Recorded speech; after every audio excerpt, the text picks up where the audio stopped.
Hey everybody, welcome back. I am Mark Penson-Stadler. I am building a Zenith Cruiser kit plane, and when it comes to airplane building, I am an absolute expert. I am the best of the best. There's nobody better than me at screwing up parts. On my airplane, I've made a lot of mistakes. I've had to replace a lot of parts, and because I'm documenting the building of this airplane on YouTube, I thought I'd make a short little video here just explaining some of the mistakes that I've made and show you some of the parts that I've had to replace on this airplane.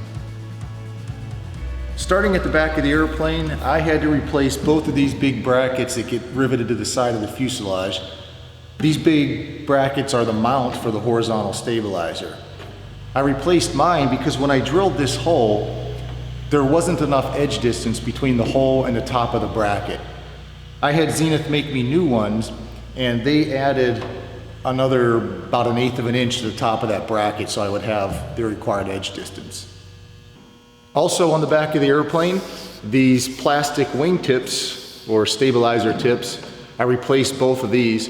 Now when I put these on originally, they went on really nice, but the back end here, when they were all done, I noticed that the whole tip was kind of tilted a little bit. And I think when I sanded it, I just sanded it at a little bit of an angle to where it was a little bit crooked. So I just chose to replace these so I could do it a second time and just make them look a lot nicer. Now moving along to the inside of the fuselage, I replaced this part, and the top piece that goes on here. Now the reason I replaced those is when I clecoed everything together when I was building the airplane, everything fit nicely. But when I started riveting it together, by the time I riveted the floor pans and then the sides, the holes up top started to not line up. And I couldn't line up these holes either with these front pieces. And I asked Roger at Zenith about that, and he said it's basically just the way you start clecoing things together. And I've noticed that on other parts of the airplane, and if you guys are building an aluminum airplane, you might notice the same thing. You can cleco a bunch of parts together and they fit perfect. You can take them all apart and cleco them together again, starting at a different position, and they won't fit. It's just how you cleco them together. So the first time I did it, they all fit fine, but when I started to go through and rivet it and then get to the top, they didn't fit. So I ordered these parts and the top from Zenith without the holes drilled, and in that way I could match drill them to the front part and everything fit perfect. Now I've also replaced this center console piece right here. Now I wouldn't say this was exactly a screw up because it really wasn't, but I had my switches positioned in here, and I had a different style of switch, and so I drilled this out or cut this out for those switches, and then the switches were black, and then when I put on this black carbon fiber, this is just vinyl on here, the switches really became almost invisible, and I didn't like that, so I replaced the switches. I bought different switches, but since it was already cut out for all the old ones, and the holes were much bigger than these, I had to replace this piece to accommodate the new switches. So it wasn't really a screw up, but it still cost me money. This whole front skin I had to replace. So this skin I replaced because it was probably one of my dumbest screw ups. If you'll notice, if I put my finger against the firewall right here, you can see that the edge of this skin is about right here, right? So it's about that much distance.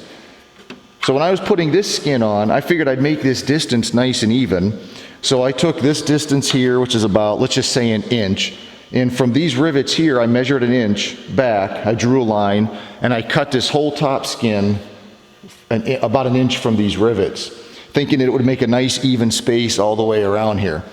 But what I didn't think about was that doesn't give me enough lip to mount the cowling. So I had all this installed. I hadn't riveted it yet, but it was all clecoed together. The panel was in, and I went to fit the cowling. I realized how short this aluminum was. So the only way to fix that was to replace this whole skin. This is my biggest, most expensive mistake right here, and this is the wing strut. All right, so what I'm showing you is the new strut, and it's done and complete. But I'll explain what happened on the other strut. You're required to drill these 3 holes in both sides of the strut, and then you get match drilled to this piece that gets inserted into the strut. Now for my first spar, I had everything leveled. I drilled these holes in a drill press so I could go straight through the whole strut, and the holes would be perfectly square and even. You could put a bolt right through.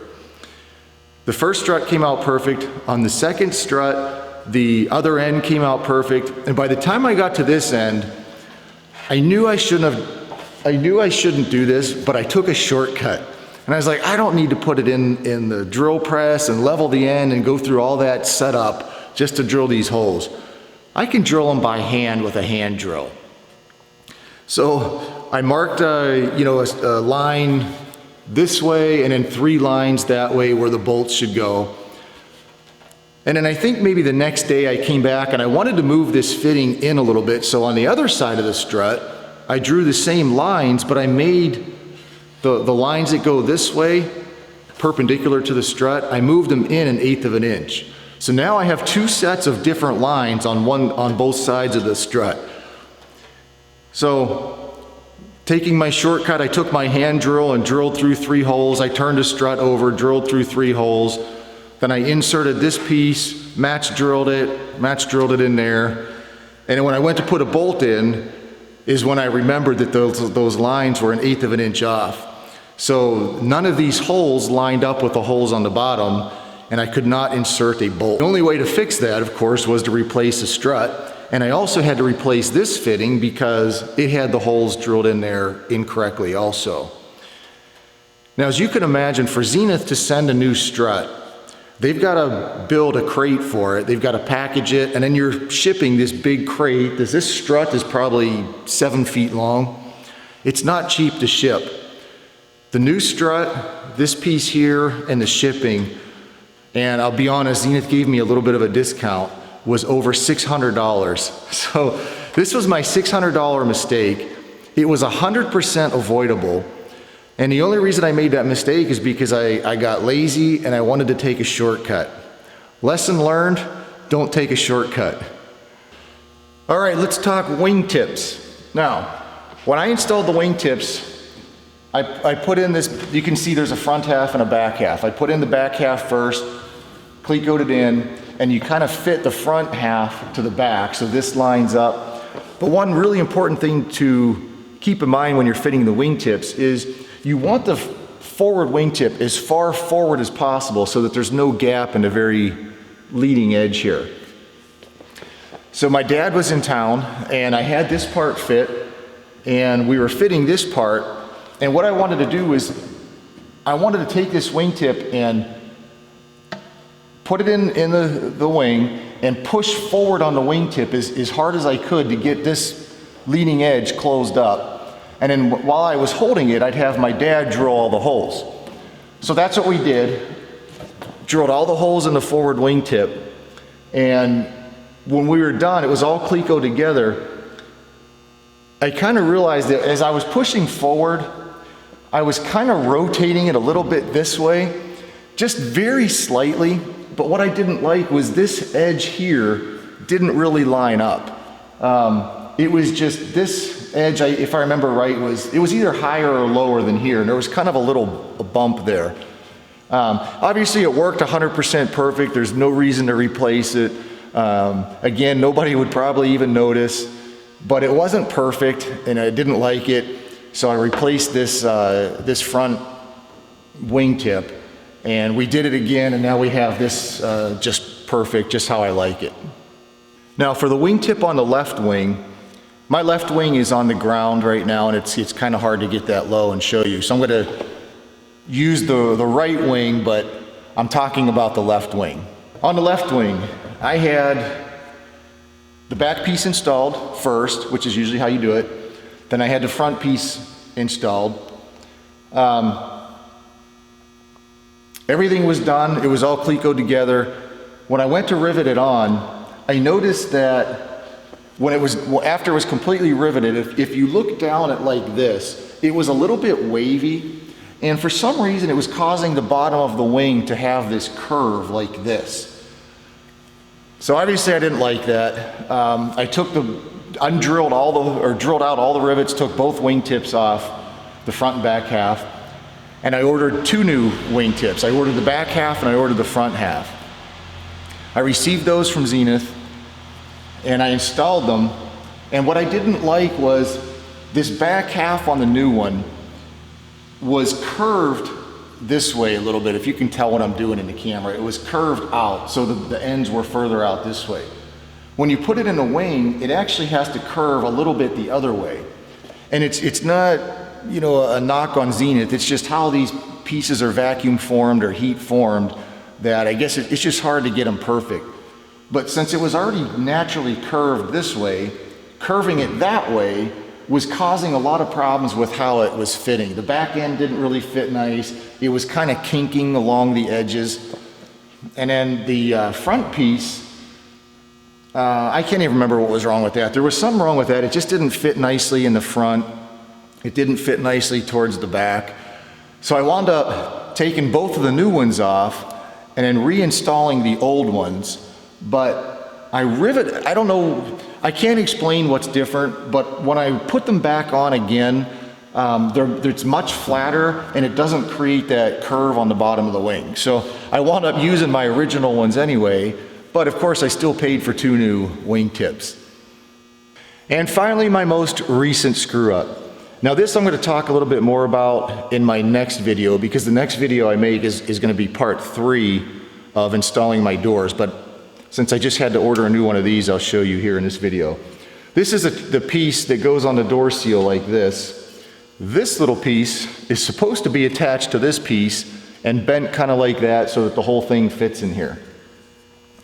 And again, this was a preventable mistake because when I was working on this piece, I did not at all feel like working on the airplane that day. But it was early in the day. I just came back from 6 days of traveling for work. I wanted to get something done on the airplane. So I came out to the hangar anyway and started working on this. Like I said, just not feeling like I wanted to be in here. And because of that, I wasn't really thinking. These bends here, if you can see on here, I bent these in my bending brake. And this one here, I knew from doing the other side not to bend this in the bending brake because the angle is just too sharp. But I wasn't thinking, I was just going through like a robot. I put it in the bending brake and I bent it. And then later on, this broke off because it was too sharp of a bend. So, you know, this is a big long piece. It's about 4 or 5 feet long. So now I've got to order a new one. The part probably isn't that expensive, but you know, again, to ship this, Zenith has to put this in a big long cardboard tube, which probably is not cheap to ship. So anyway, again, don't work on your airplane when you don't feel like working on it. So that's a little peek into some of the mistakes that I have made on my airplane. It does cost money to replace parts, but in the end, when your airplane is done and flying, you're going to be glad you spent that money to fix mistakes or to make things just look better. So I have 2 tips for you to help you prevent maybe some of the mistakes that I've made. Number 1, if you don't feel like working on your airplane that day, don't work on it. Go do something else. It's okay to take a break. Number 2, and this is the big one, don't take shortcuts. So many parts I've screwed up because I knew I was taking a shortcut.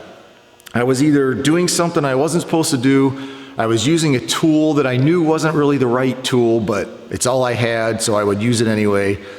It just winds up costing you money and more time in the long run. Don't take shortcuts, take a day off if you want, and enjoy building. Thanks for watching this video. Make sure you give it a like, give it a thumbs up, subscribe if you haven't done that already, and I guess I'll see you in the next video.